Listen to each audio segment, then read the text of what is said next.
The wind was screaming so loud it felt like it was inside my skull when I reached the entrance before dawn. Snow blew sideways, stinging my face, headlights barely cutting 10 feet ahead. The gate was shut, but that wasn't the worst part. Parked dead center across the road was the private snowplow.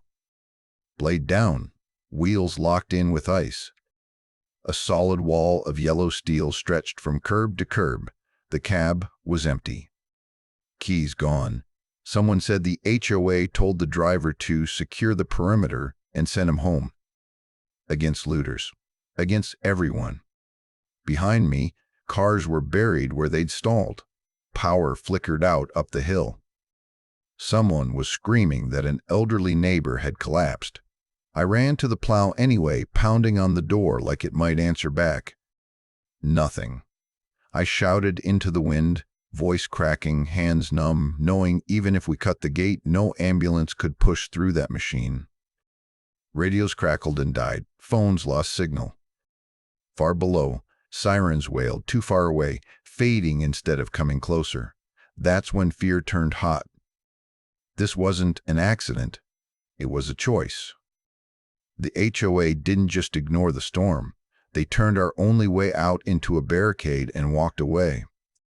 If you want to hear more true stories like this, make sure you hit that subscribe button to HOA Update and tell me in the comments, where are you watching from? Before the storm, the neighborhood liked to think of itself as prepared. That was the word the HOA used all the time. Prepared, secure, exclusive. A gated hillside community with clean lines, matching mailboxes, and just enough distance from town to feel removed from everything messy. The access road climbed hard and narrow, a single ribbon of asphalt that twisted up the hill. One way in, one way out. In good weather, nobody talked about it. Mornings followed a rhythm. School buses grinding uphill before sunrise, chains clanking, drivers waving like it was all part of the job. Parents standing at the curb with coffee cups steaming in the cold. Delivery drivers easing their vans around the tight bends, already annoyed but used to it. Retirees walked slow loops when the sun hit the slope just right, careful in winter but confident the plows would come. They always had before. In past winters, gates didn't matter much. If conditions got bad, the service entrance was opened. Plow crews moved through. Emergency vehicles were waved in without paperwork or debate. Nobody bragged about it. It just happened because it had to. That's what most of us believed was still true. The HOA, though, had been changing in small, quiet ways. Less about community, more about control. They loved rules that could be measured. Trash cans out too long. Cars parked an inch too close to the curb. Fines that showed up in inboxes like automated threats. Gates were their pride. Everything logged, everything approved. Every exception treated like a liability instead of a necessity. Somewhere along the line, emergency exceptions disappeared. Nobody announced it. There wasn't a meeting anyone remembered. Just a slow tightening. When a neighbor asked one year why the service gate didn't open automatically during a freeze, the answer came back wrapped in legal language. Streamlining, risk reduction, cost control. Most people shrugged. Fighting the HOA felt exhausting, and life was otherwise fine. Then the weather alert started.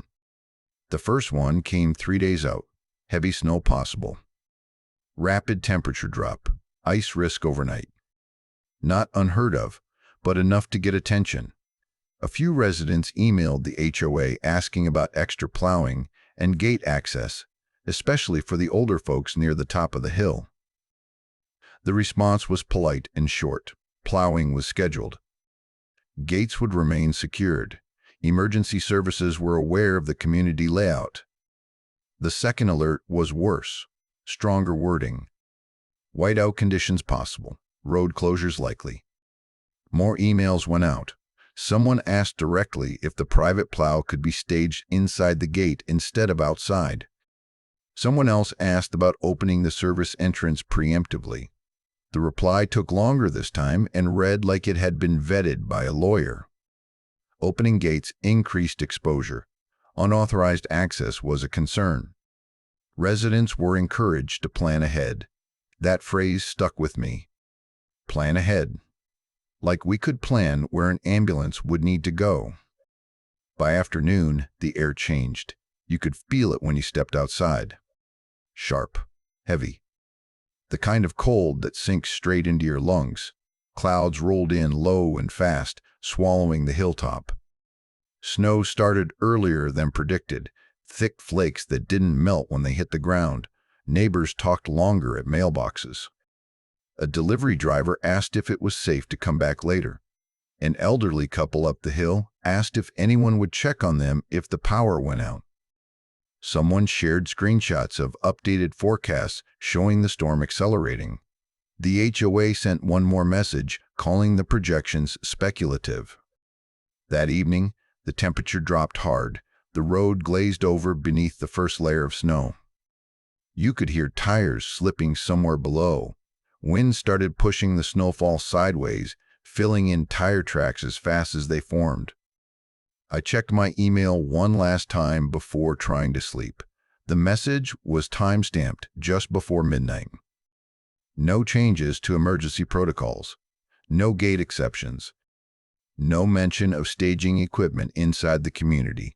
Just a reminder that unauthorized access or interference with HOA property would result in penalties. I stared at the screen while the wind rattled the house, a tight feeling settling in my chest that I couldn't shake. The storm hadn't fully arrived yet, but the decisions had already been made. And for the first time since I moved there, the gates didn't feel like protection. They felt like a mistake waiting to happen. I woke up to the sound of nothing moving. No traffic. No distant engines. Just wine-scraping snow along the side of the house like sandpaper. When I looked outside, the road wasn't just covered. It was gone. Overnight, the storm had doubled its pace and dumped more snow than anyone predicted. Cars sat frozen where they'd stalled, roofs and hoods rounded into white shapes that barely looked like vehicles anymore. The plow had come through once, early, but it hadn't mattered. Snow piled faster than it could be pushed away, and underneath it all, the road had turned to glass. People started coming outside in layers, boots sinking deep with every step. Engines turned over, coughed, then died. Tires spun and slid sideways. A school bus tried to climb the lower bend, fishtailed once, then backed down and disappeared. Phones buzzed nonstop, power out on one side of the hill. Someone stuck halfway down their driveway. Someone else asking if anyone had salt. The tone shifted fast, from inconvenience to worry. I grabbed my coat and headed straight for the secondary service entrance. It wasn't supposed to be locked during storms. It never had been. When I rounded the corner, my stomach dropped. The gate was shut, chained tight.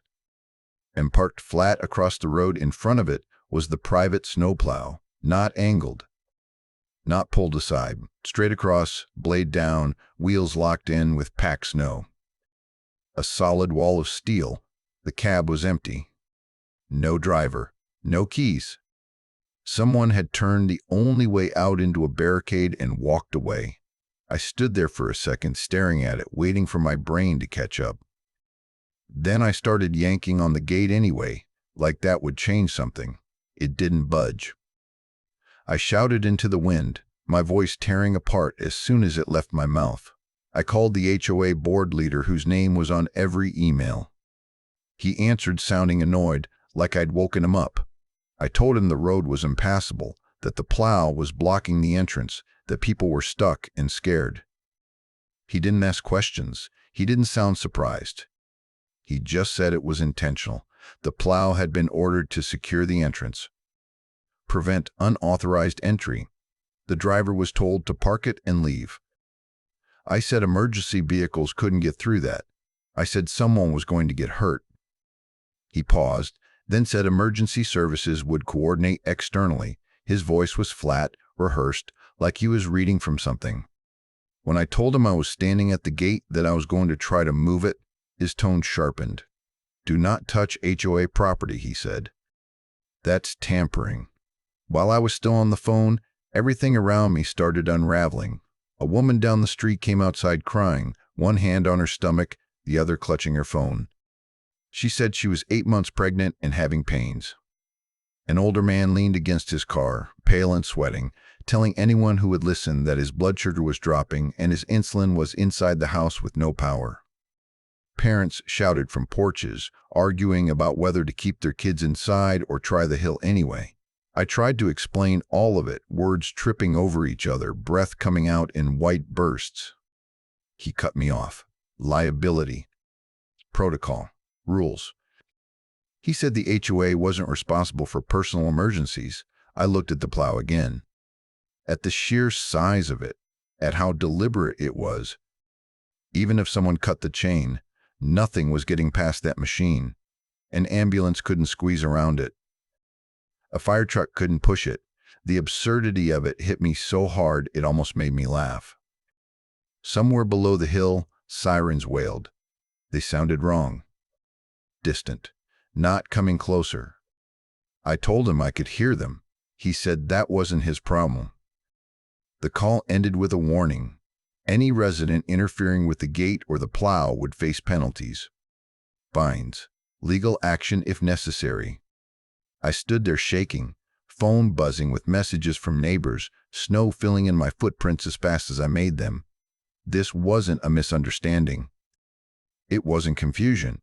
It was a decision. And standing in front of that barricade, with people behind me who needed help and emergency lights fading somewhere below, I realized the conflict wasn't coming later. It had already started.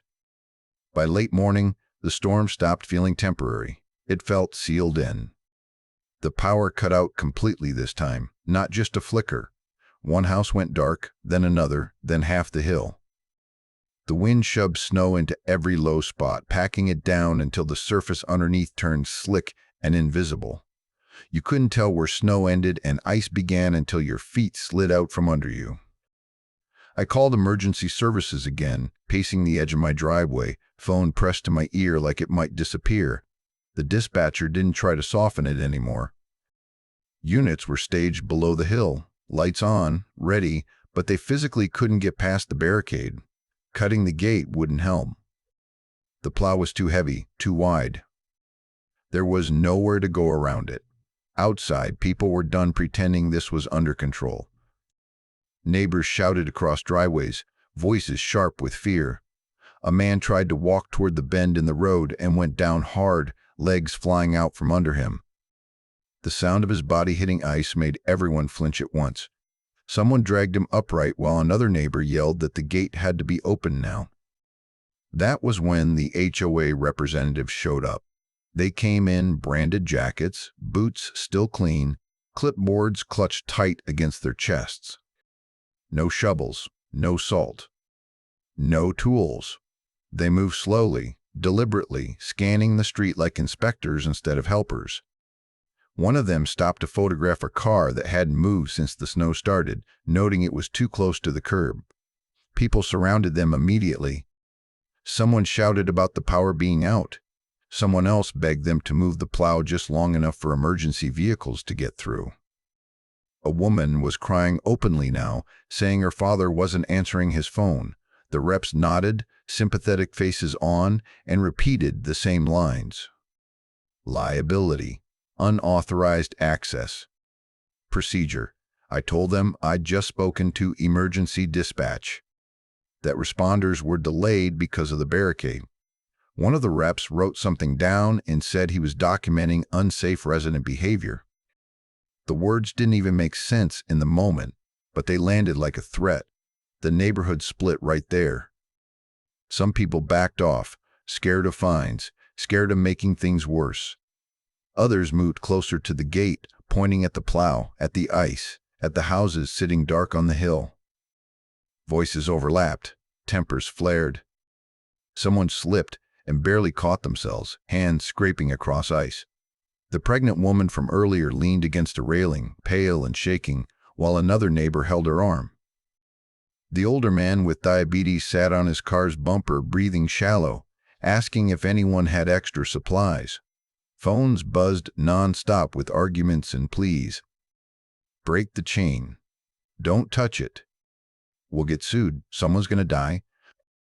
I called emergency services again, my fingers stiff and numb. This time, the dispatcher was blunt. With the road blocked, estimated response times were significantly extended. They were doing what they could, but access denial changed everything. I looked at the barricade, at the HOA reps still scribbling notes, at my neighbors standing in the cold, scared and exhausted. The storm hadn't just buried us in snow. It had stripped everything down to one ugly truth. And as the dispatcher repeated that responders were delayed due to access denial, panic stopped being individual. It became collective. The shift didn't come with shouting or some big announcement. It came quiet, almost easy to miss.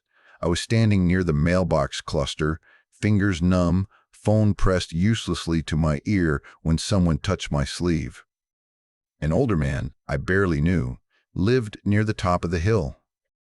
Kept to himself, the kind of neighbor you nodded at and forgot. His name was Walter, and his voice didn't shake at all. "Do you still have those HOA emails?" he asked. I nodded, confused. "Good," he said. "Because what they're doing isn't just stupid. It's not allowed." He told me he'd spent years working in municipal emergency coordination before he retired. Not management, not politics. Logistics. The unglamorous part where access mattered more than policy language. He said hillside communities like ours were flagged in county planning from the start. Single access road. Mandatory emergency overrides. No discretion during declared events. Walter pulled his phone out and showed me files he'd kept saved for years. Old HOA agreements. Signed, stamped. Boring to look at until you read the words that mattered. Guaranteed emergency access. Automatic gate overrides during severe weather. Mandatory cooperation with first responders. Not suggestions, requirements. I felt something inside me click into place, sharp and cold. Those clauses hadn't been voted out. They hadn't been legally removed at all. They'd just vanished. Quiet edits, no resident approval. No county notification. The HOA hadn't tightened policy. They'd cut corners and hoped no one would notice. The fear around us didn't disappear, but it changed. Panic turned into motion. People stopped arguing and started helping. I told everyone to document everything, not speeches, not opinions, facts. Phones came out again, steadier this time, videos of the plow blocking the entrance. Timestamps, close-ups of the empty cab, messages saved from HOA reps threatening fines, emergency dispatch call logs confirming delays because the road was physically blocked, screenshots of weather alerts showing the emergency declaration time. A neighbor caught the plow operator's earlier refusal on video when someone had begged him to move the machine. The driver sounded tired, nervous, apologetic. He said he was under direct HOA orders and didn't want to lose his contract. That sentence alone felt heavier than anything else we'd recorded. Walter made a call from behind a truck where the wind couldn't steal his words. When he came back, his face was tight but controlled. He'd reached a county official he used to work with. Not a friend, not a favor. Someone who knew what those documents meant. "They're asking for everything," he said. "Send it all. Now." We did. Files uploaded slowly over weak signal, progress bars crawling while snow kept falling. Every upload felt like pushing back against the storm inch by inch. The HOA representatives noticed the change immediately. Their voices got sharper, less patient. They stopped pretending to listen and started warning people not to film, not to misrepresent authority. One of them said something about legal exposure, like it still mattered more than the people standing in the cold. I called Ken again. I didn't argue. Didn't raise my voice. I held the phone up, my hand shaking so bad I almost dropped it. "You're on record," I said, breath coming out in ragged bursts. "Dispatch logs. The plow driver saying you ordered it blocked. I've got it. All of it." There was a pause. Then his voice came back tight, clipped. "You should be very careful," he said. I ended the call. The storm picked up again in the afternoon, heavier, wetter. Snow packed into ice beneath it. Another transformer blew somewhere down the hill, plunging more houses into darkness. Emergency vehicles waited below, lights flashing faint through the white haze, close enough to see, still trapped by 10 tons of steel and a bad decision. Neighbors shared food, batteries, blankets. Someone found extra medical supplies and brought them to the man with diabetes. The pregnant woman was moved into a house with a generator. Nobody asked permission anymore. We just did what needed to be done. As evening fell, a new HOA email hit everyone's phones. An emergency meeting scheduled for dawn. Not to open the entrance. Not to move the plow. To address resident conduct. To restore order. Walter read it once and shook his head. "They're locking themselves in," he said quietly. Another message followed soon after. Formal enforcement action would begin at first light. Violations documented. Penalties issued. I looked at the barricade one more time, snow piling against the blade, emergency lights flickering below the hill. We weren't begging anymore. We weren't hoping. We were done asking. At dawn, they were going to enforce something. And so were we. Once the meeting notice went out, everything moved faster and slower at the same time. People stopped standing around in the open and started coordinating from inside houses with whatever power they had left, short calls. Texts that cut off mid-sentence. Walter kept repeating the same thing to anyone who would listen: document clean, don't editorialize, don't give them anything they can twist. Signs, voices, proof. The plow came back into view just after noon, snow swirling around it like smoke. It didn't move. It just sat there, exactly where it had been left, blade still down, blocking the entire road. A neighbor down the slope caught it all on video. The empty cab. The packed snow around the wheels. The way you couldn't even walk around it without sliding into the ditch. Someone shouted at the machine like it could hear us. Then the plow operator showed up on foot. He looked exhausted, wet, guilty. He kept his hands up like he expected to be attacked. A couple of people rushed him at once, questions flying over each other. "Why didn't you move it? Why did you leave? Do you know what's happening up there?" He swallowed hard and said he was just doing what he was told. HOA order. Park it sideways. Secure the entrance. He said he asked what about emergencies and was told emergency services would coordinate externally. He didn't like it, but it was his contract. He didn't want to lose it.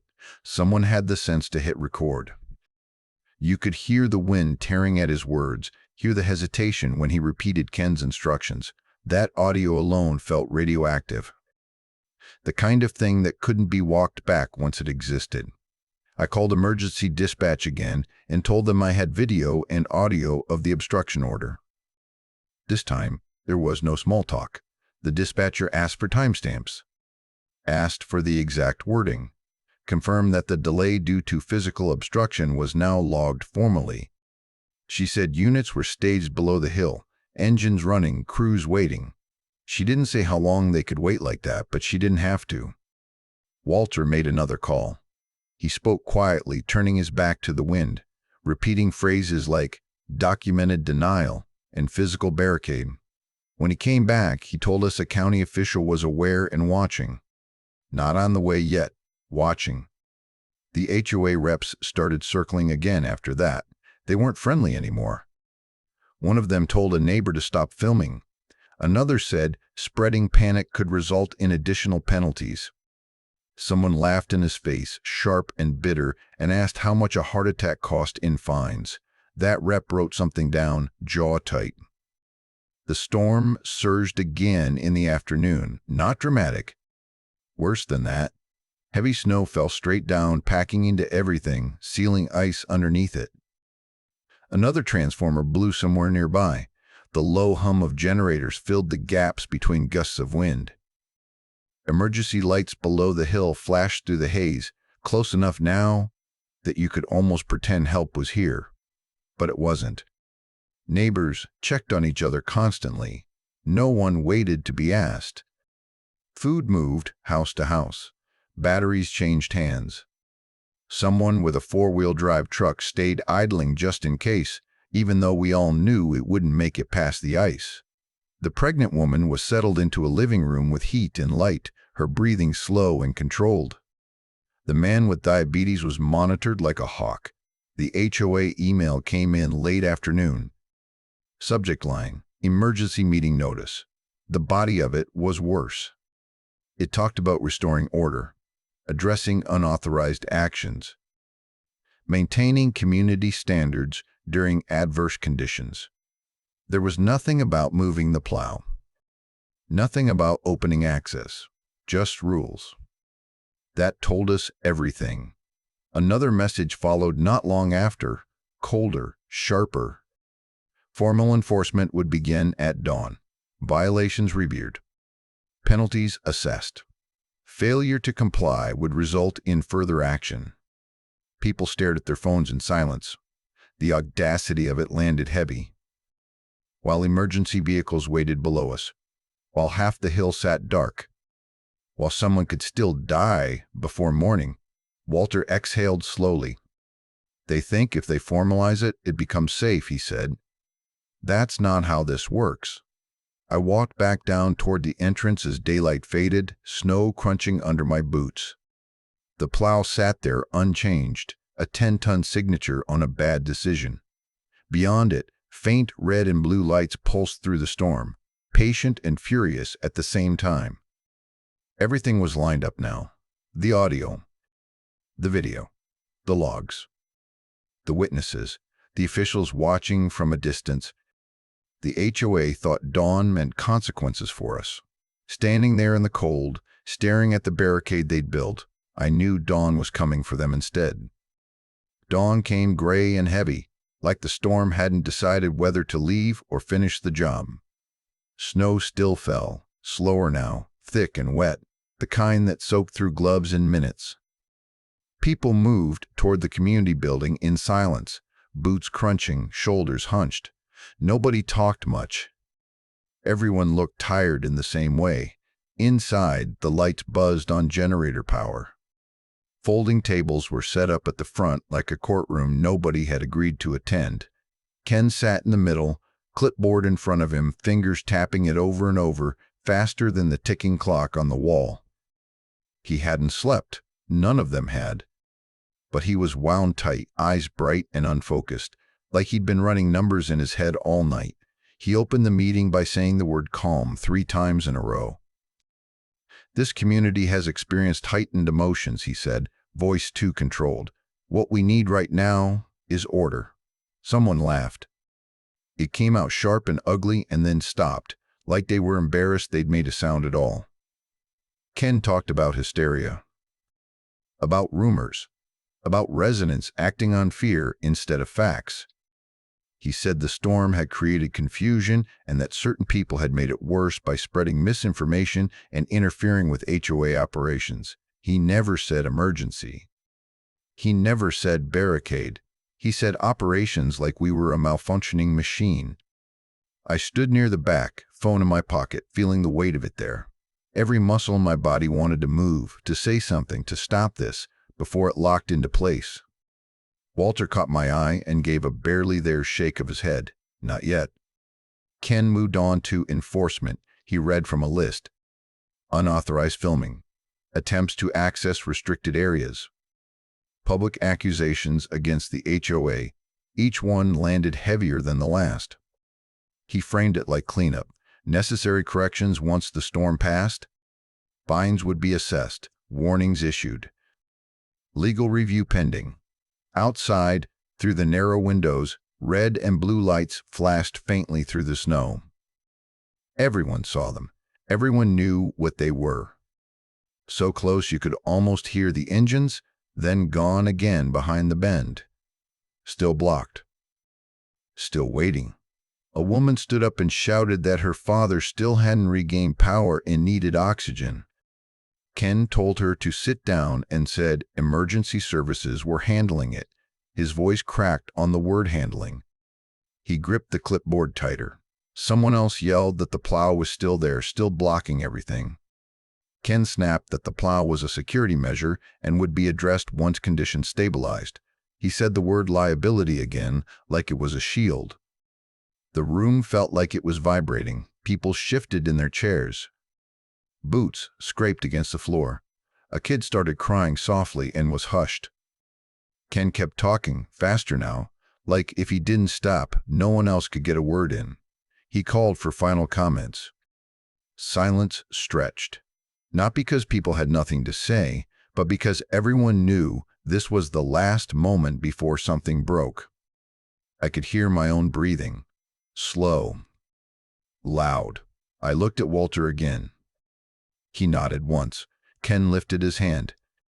All in favor of formalizing enforcement actions taken during the storm. That's when my body moved before my head caught up. I stood. The chair scraped loud against the floor, the sound cutting through everything else. Ken froze mid-sentence. Every head in the room turned. I didn't speak right away. My hands were shaking too badly. I shoved them into my coat pockets and waited until I could feel my feet again. Ken opened his mouth, ready to shut me down. I have evidence, I said, and my voice sounded wrong to my own ears. Too rough, too tired. Not opinions, evidence. He frowned. This meeting is not the place.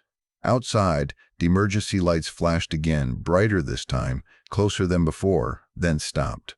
I pulled my phone out of my pocket and held it up so everyone could see it. The little red recording dot was still there from earlier, steady and undeniable. Ken swallowed. I'm not asking, I said. I'm done waiting. The room went dead quiet. Even the generator seemed to hum softer. Ken glanced down at his clipboard, then back up at me, like he was trying to decide which one had more power. He took a breath and raised his hand again. We will proceed with the vote. That's when I hit play. Ken was still talking when the sound came out of my phone. Not loud at first. Just his own voice, thin and distorted by wind, filling the room from a cheap speaker.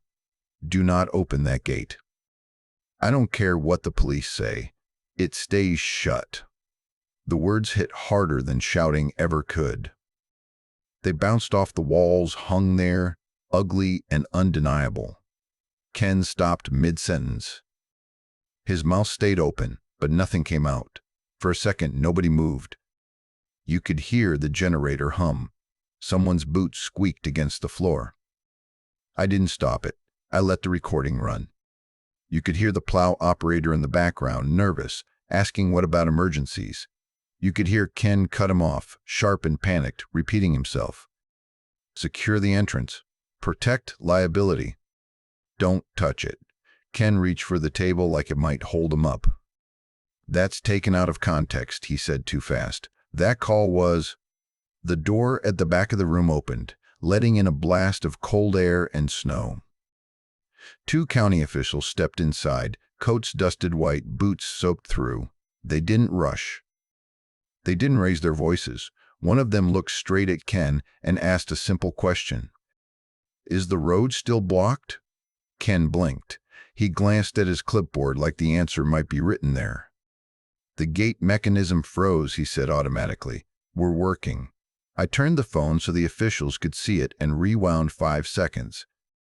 Hit play again. I don't care what the police say. The official stopped writing. Slowly, deliberately, he reached for his radio. Open the entrance, he said. Now. Remove the obstruction. This is an order. Ken finally broke. You don't understand, he said, standing halfway, hands shaking. Last year, we had a break-in during a storm. Insurance nearly dropped us. If we set a precedent? The official cut him off. People were denied emergency access. Outside, engines roared to life. Through the narrow windows, we saw it happen. The plow lights came on. The massive blade lifted, snow cascading off it in sheets.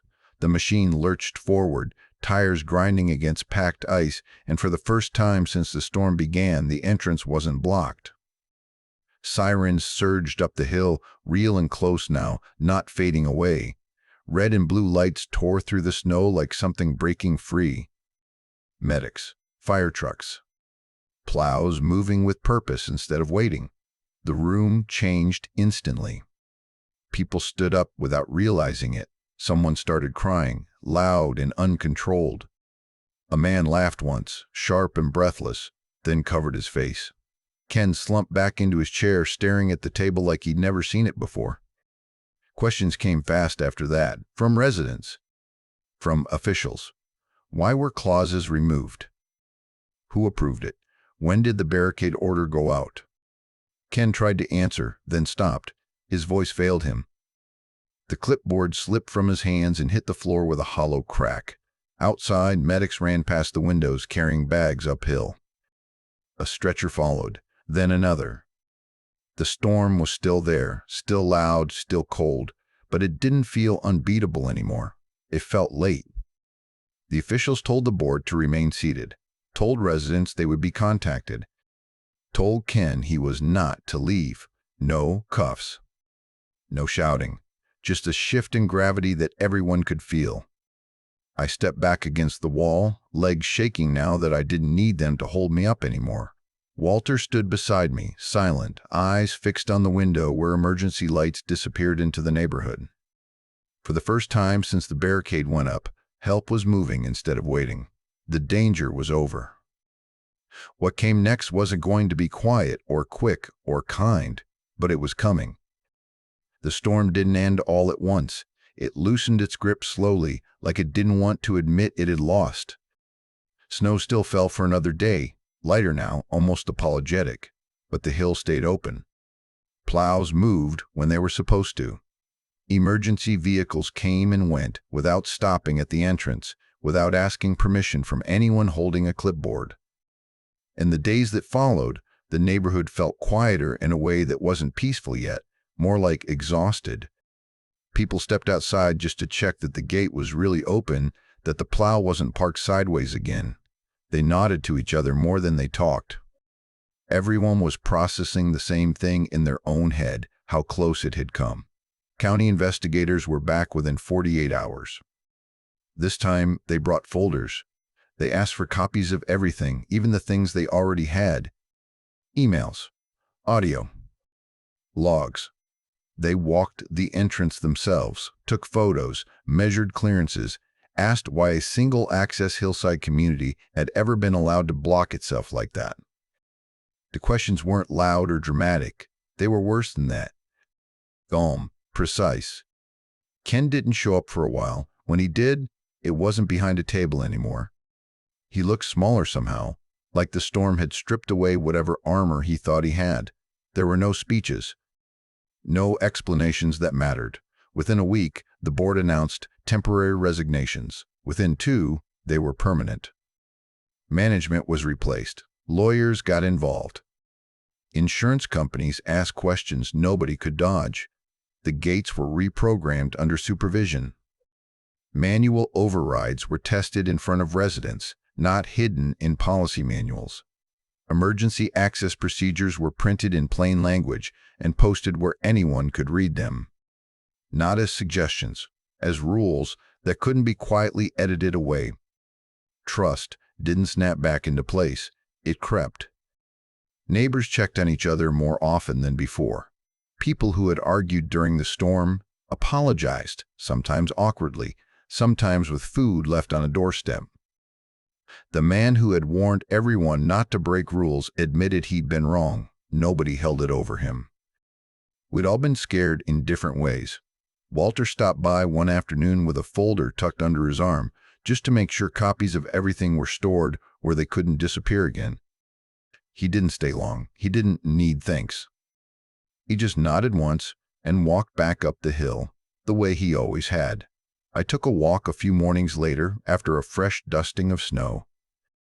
The kind that would have gone unnoticed before all this. The road was clear, plow tracks clean and wide. The entrance stood open, unremarkable, exactly as it should have been from the start. I stood there longer than I meant to, listening to the quiet hum of a normal day. What stayed with me wasn't the storm itself. It was how close control came to costing lives, not malice, not chaos, control. The belief that enforcing rules mattered more than responding to reality. What stopped it wasn't shouting or force. It was people paying attention, documenting, standing together when it would have been easier to stay quiet and hope it didn't get worse. The neighborhood felt different after that. Not softer, stronger. Earned. Home wasn't the gate anymore. It wasn't the rules. It was the people who refused to let fear and paperwork decide who got help and who didn't. If you want to hear more true stories like this, make sure you hit that subscribe button to HOA Update and tell me in the comments, where are you watching from?